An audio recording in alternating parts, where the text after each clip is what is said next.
नमस्कार, आदाब, सत श्री अकाल, हेलो, हाय भाइयों, दोस्तों। उत्तम नगर में मैं बैठा हूँ। हाउस एंट्री सॉल्यूशन हमारी कंपनी का नाम है। आप सभी से मेरी विनती है, जिसको ऐसे ऐसे अंगूठा मारने की आदत हो चुकी है, वो अभी चले जाए इस वीडियो से। दूसरा, वो भी चले जाए जो अभी इस लेवल पर नहीं है कि अपने आप लिए, अपने परिवार के लिए या अपनी इन्वेस्टमेंट प्रॉपर्टी में करना चाह रहे हैं। उन व्यक्तियों को भी मैं उनसे क्षमा चाहूँगा कि उनके लिए भी ये वीडियो नहीं होने वाली है। लेकिन जो मेरे दोस्त, मेरे भाई, जो मेरी बहनें अपना घर लेना चाह रहे हैं इस समय दिल्ली में, एक नया घर लेना चाह रहे हैं या अपना पहला घर लेना चाह रहे हैं, उन सभी के लिए ये वीडियो होने वाली है। थोड़ी सी लंबी हो सकती है, लेकिन आप देखिए, आप समझेंगे कि अगर हमें घर लेना है तो किस तरीके से लेना है।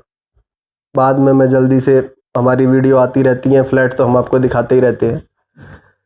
तो दोस्तों, आप घर लेने की तैयारी करते हैं, सबसे पहले आप अपना बजट देखते हैं कि आपका क्या बजट है, क्या आपके पास डाउन पेमेंट है अगर आपको लोनेबल प्रॉपर्टी चाहिए, और जीपीए की प्रॉपर्टी चाहिए जो लोनेबल नहीं होती, तो आपको अपना बजट देखना है, क्योंकि वहाँ पूरी पेमेंट आपको कैश ही करनी होती है।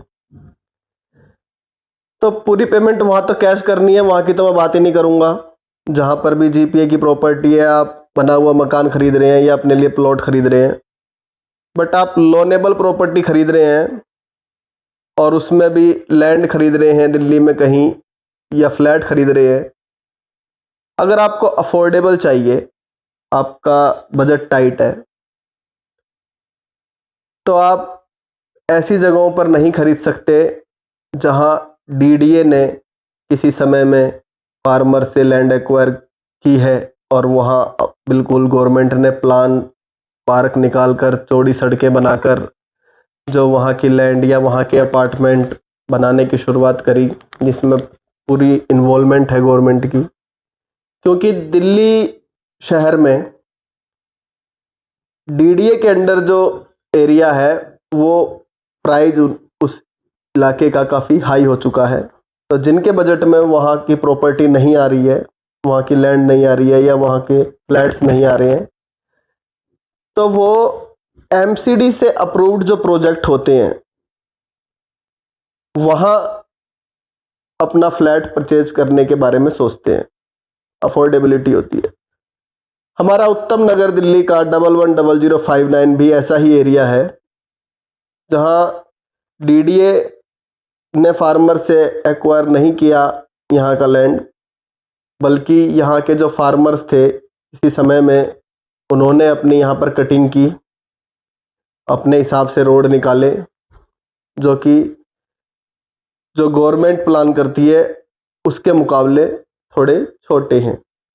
उत्तम नगर में 15 फुट की गलियाँ, 20 फुट, 25 फुट, 30 फुट, 40 फुट के रोड हैं।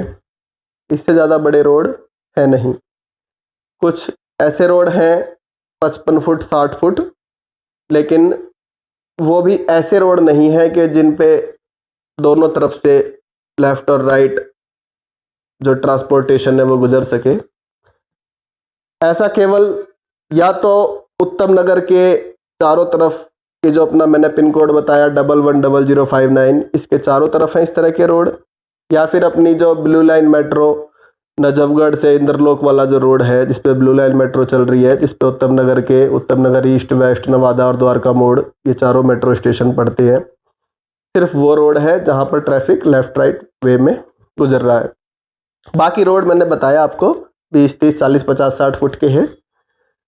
तो दोस्तों, यही कारण है कि यहाँ हमारे जो प्रोजेक्ट होते हैं वो एमसीडी से अप्रूव्ड होते हैं, और यहाँ पर पक्की रजिस्ट्री भी होती है, इसीलिए क्योंकि एमसीडी का जो क्राइटेरिया है, नीचे हमें पार्किंग रखनी होती है, हर फ्लैट में 2 वॉशरूम देने होते हैं, कितने डिस्टेंस पर पिलर रखना है, ये वो कंस्ट्रक्शन साइट मैप पूरा उसका अप्रूवल लेने के बाद हमारे जो प्रोजेक्ट तैयार होते हैं, तो यहाँ पर उन प्रोजेक्ट्स में पक्की रजिस्ट्री होती है और लोनेबल हमारे फ्लैट होते हैं।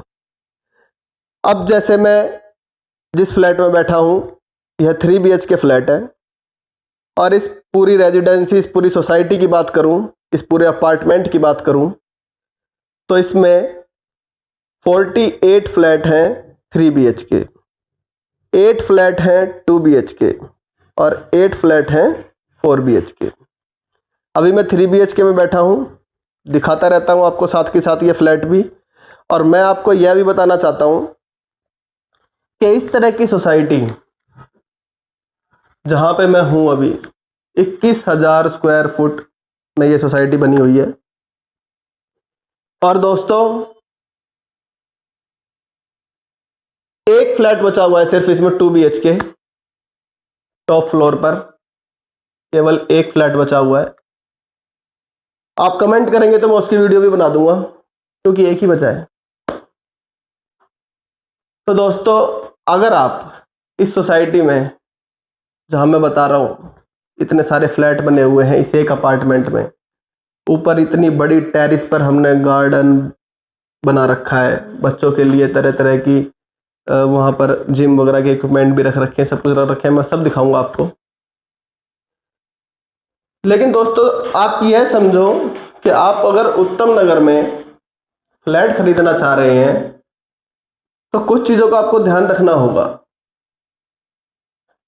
जैसे मैं एक घर की कहानी बता रहा हूं।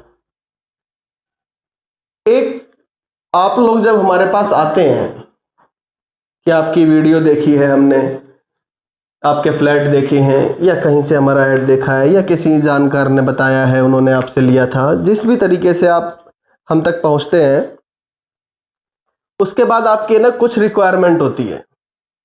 सबसे पहले आप बताते हैं अपना बजट। आप बताते हैं कि हमें फुल पेमेंट कैश में करनी है, या हम लोन भी लेना चाहते हैं, होम लोन लेना चाह रहे हैं, या फिर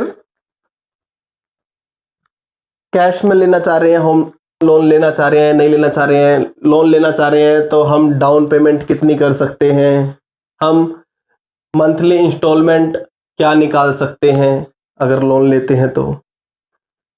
अब वो एक, आप जब हमें पूरा अपना फाइनेंशियल जो भी एक व्यू बता देते हो, अपना एक बजट बता देते हो, फिर हम आपको अपनी साइट्स दिखाने लगते हैं। जब हम आपको अपनी साइट्स दिखाते हैं, फिर आपकी कुछ डिमांड होती हैं कि मेट्रो स्टेशन हम कितने डिस्टेंस पर है, कुछ स्कूल्स कितने डिस्टेंस पर हैं, बस स्टैंड कितने डिस्टेंस पर हैं, जहां हम देख रहे हैं, आप दिखा रहे हो यहां से हॉस्पिटल कितने डिस्टेंस पर हैं। तो ये सब चीजें आप पूछते हो, लेकिन आप इन सारी चीजों में कॉम्प्रोमाइज कर सकते हो, पर यहां कोई कॉम्प्रोमाइज नहीं कर सकते कि आप अपनी इंस्टॉलमेंट बढ़ा सको मंथली, या आप अपनी डाउन पेमेंट बढ़ा सको। ये बहुत रेयर ही चांस होता है कि आप उसके साथ कुछ छेड़खानी कर सको अपने बजट के साथ। तो ये इतना आसान होता नहीं है, थोड़ा बहुत हो सकता है, लेकिन बहुत ज़्यादा उसमें नहीं हो सकता। और यही कारण है कि मैक्सिमम लोग जो अपना नए घर की तलाश में है, या अपने पहले घर की तलाश में हैं, वो अपनी सारी इच्छाओं को पूरा करना चाहते हैं, और वो हो नहीं सकता, वो पॉसिबल नहीं है। चाहे आप मेरे पास आइए, चाहे आप किसी और एसोसिएट्स के पास जाइए, आप किसी भी बिल्डर के पास जाइए, वो पॉसिबल नहीं है। क्योंकि सारी चीज़ों को जो क्राइटेरिया है, वो ये समझिए कि किसी भी फ्लैट का, किसी भी अपार्टमेंट का जो प्राइस होता है ना, वो लोकेशन पर तो डिपेंड करता ही है कि आप कितनी दूर हैं, वो साइट कितनी दूर है मेट्रो स्टेशन से, वहाँ आसपास किस तरह का रोड है, वो रोड कमर्शियल है जिस पे आपकी साइट बनी हुई है, या फिर वो ऐसी गलियां हैं जो अप्रोच रोड है कमर्शियल रोड से। सारी चीज़ें डिपेंड करती हैं। सोसाइटी कैसी बनी हुई है, कितनी बड़ी बनी हुई है, एक फ्लोर पे सिर्फ एक ही फ्लैट बना हुआ है, सिंगल यूनिट साइट है, या 2 फ्लैट बने हुए हैं, या 4 बने हुए हैं, 8, 10, 12, 20, एक फ्लोर पे कितने हैं। तो मैं अब आपको बालकनी भी दिखाता हूं, आप समझिएगा ध्यान से मेरी बात को कि अब ये इंटरनल व्यू है जो इस अपार्टमेंट का। इसमें हमने 4 पार्ट बना रखे हैं, tower A, tower B, tower C, tower D.